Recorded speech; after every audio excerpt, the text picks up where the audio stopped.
गुरु प्यारी साध संगत जी, बड़े प्यार से कहिए धन निरंकार जी।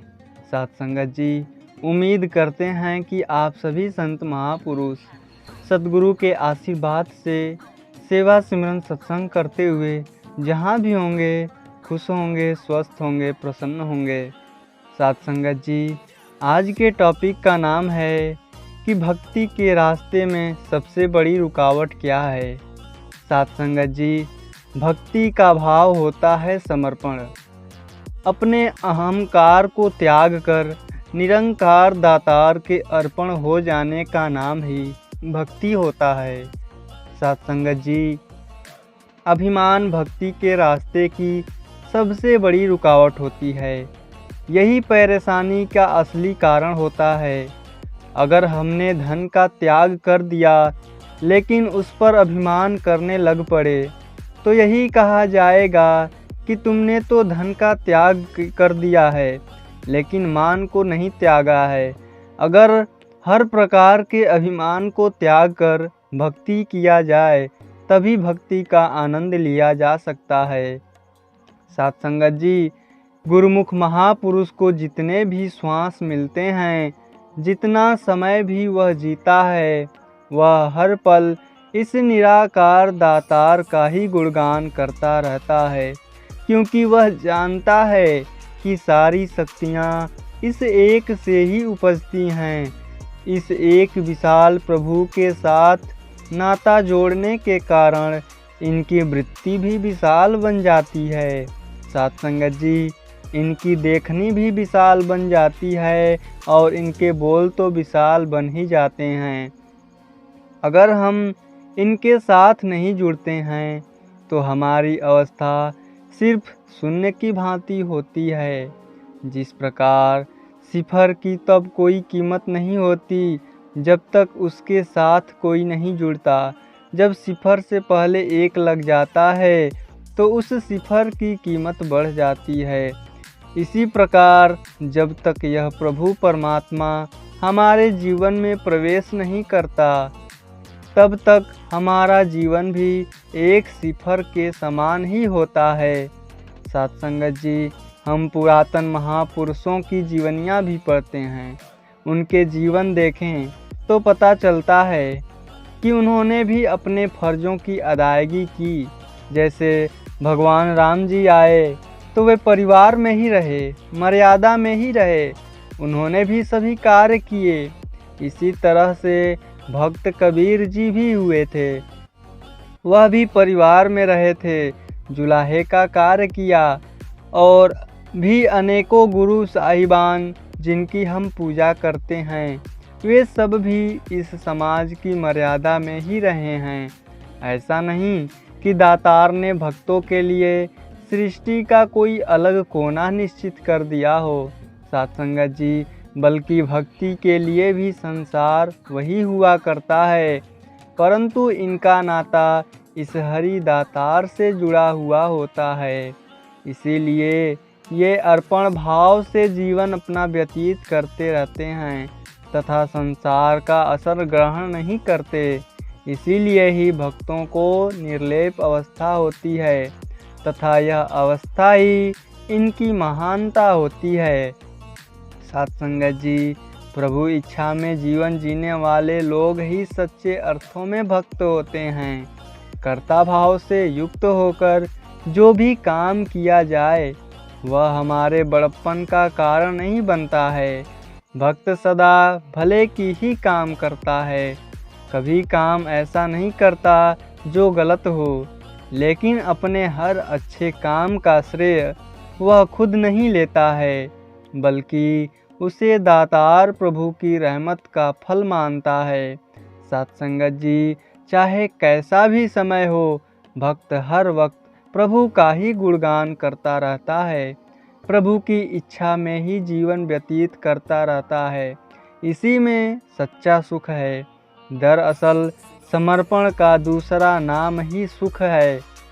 संसार में थोड़े बहुत सभी दुखी रहते हैं, लेकिन भक्त इस परमात्मा को जानकर, इससे प्रीति करके, इसकी उपासना करके परम सुख और आनंद की प्राप्ति करते हैं। यदि हम अभिमान नहीं करेंगे और स्वयं को संत जनों का दास समझेंगे तो हम दुनियावी शक्तियों से डरेंगे नहीं और दातार प्रभु की कृपा से हमें कोई दुख भी नहीं होगा। हमने तो डरना है केवल गुरुमुख महापुरुषों और इस निरंकार से, संसार से नहीं। ऐसा न हो कि हम संसार से तो डरते रहें और महापुरुषों के प्रति दिल में भय ही न रहे। इसके विपरीत हमने यही भावना रखनी है कि अगर हमने किसी महापुरुष का दिल दुखा दिया तो कहीं सतगुरु हमसे नाराज न हो जाएं, अथवा मुझ पर ही ऐसी बात न आ जाए जिससे मेरा अपना नुकसान हो जाए। साथ संगत जी, अभी देखा जाता है कि लोग भाषा के नाम पर, प्रांतों के नाम पर, जाति मजहबों के नाम पर अलग अलग होते जा रहे हैं। यह बात मानव समाज के लिए बड़ा ही दुर्भाग्य की है। साथ संगत जी, जाति मजहब, भाषा, बोली सभी बंधनों को न मानने वाले निरंकारी भक्त ही संसार को अपने कर्म के द्वारा बचा सकते हैं। निरंकारी का अर्थ ही होता है जो एक परम पिता निराकार प्रभु के घट घट में दर्शन करते हुए सभी से प्यार करता रहता है, सबके साथ सत्कार का व्यवहार करता है। साथ संगत जी, जब तक हमारे देश के लोग कर्म के महत्व को, मेहनत की महत्ता को नहीं समझेंगे तब तक देश की हालत भी नहीं सुधरने वाली है। भक्ति सामाजिक कर्तव्य कर्मों से मुंह फेरने का नाम नहीं है, बल्कि पूरी लगन से अपने कर्तव्य कर्मों को करते हुए निराकार प्रभु की इच्छा को हंसकर स्वीकार करना ही भक्ति है। सत्संगत जी, इंसान की महानता का तो पता तब चलता है जब वह धन दौलत के होते हुए भी उनका अभिमान नहीं रहता है। दातार की दातों का त्याग करना ही इंसान की महानता की परख नहीं होती। जिस प्रकार किसी लालटेन पर कोई कीड़ा आ बैठता है तो दीवार पर उसका परछाई आने लगता है।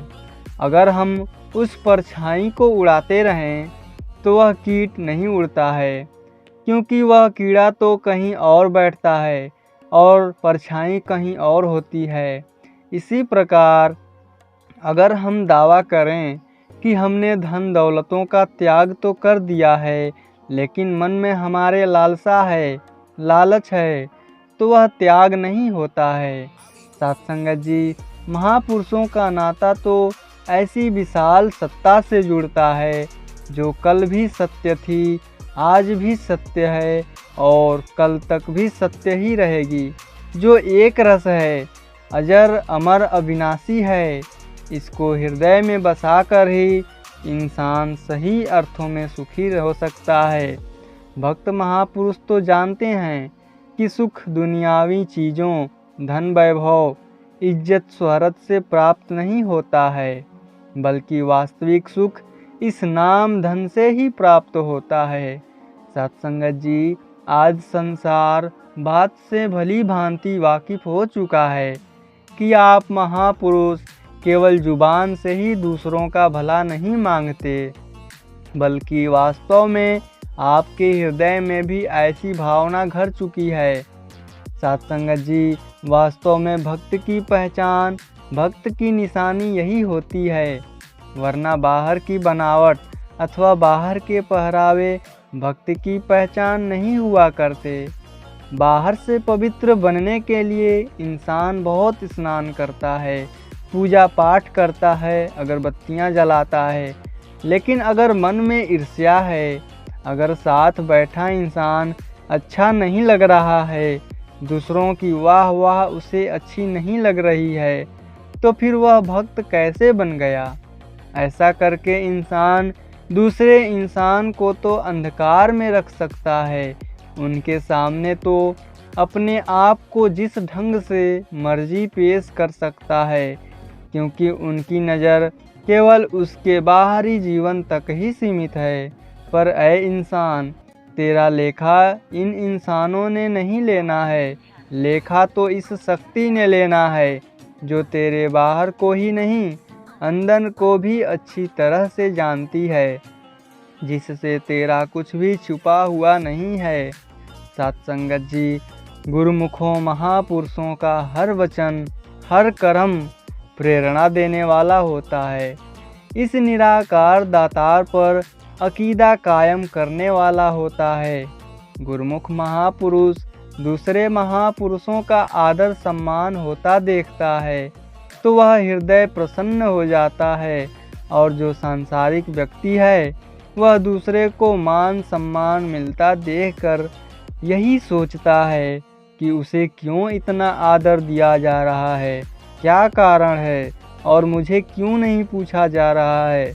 गुरुमुख के मन में कभी ऐसी भावना नहीं आया करती है, क्योंकि गुरुमुख महापुरुष ने अपना कुछ भी नहीं माना होता है, बल्कि सब कुछ इस परम पिता दातार को अर्पण किया हुआ होता है। हम वास्तव में चाहे कितने भी भक्त हैं, इसकी पहचान तो हमारा अर्पण भाव है, हमारी सहनशीलता है। जब हम दूसरे के वचनों को सहन कर लेते हैं, कोई हमें बुरा भला कहता है, तब भी हम उसका भला मांगते हैं, तथा माया का कोई भी रूप हमारे सामने हमें डमाडोल नहीं कर सकता है।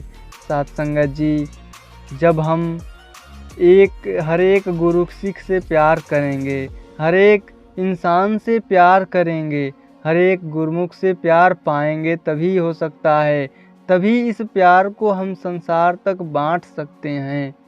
यह प्यार हमने अपने घर से ही शुरू करना होता है, क्योंकि जब हम अपनों से ही प्यार नहीं करेंगे तो संसार में प्यार कैसे बांट सकते हैं।